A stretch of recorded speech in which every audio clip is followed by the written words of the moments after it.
Bismillahirrahmanirrahim.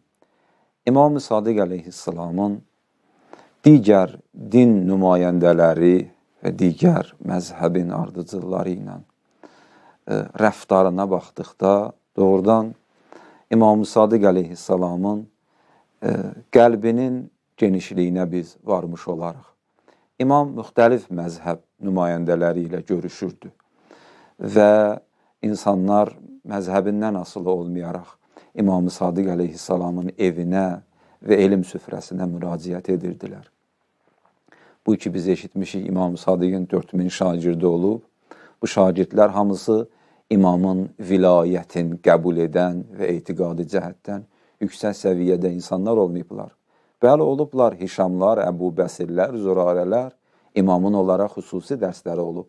Amma eyni zamanda imam geniş bir süfrə açıb.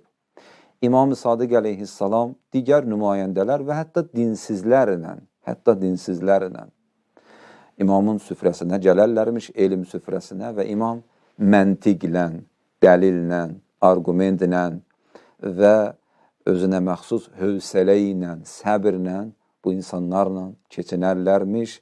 Baxmayaraq ki, İmam-ı Sadiq birbaşa siyasi işə qarışmırmış, amma onun istiqlaliyyəti İmam-ı Sadiqi insanlara sevdirirdi.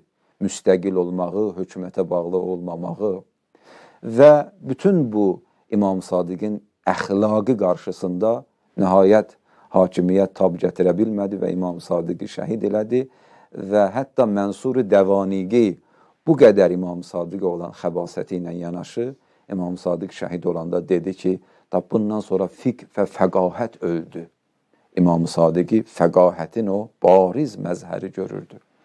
Allahdan istəyirəm ki, özümüz, cəmiyyətimiz imam mədəniyyətinə günü-gündən yaxın olsun.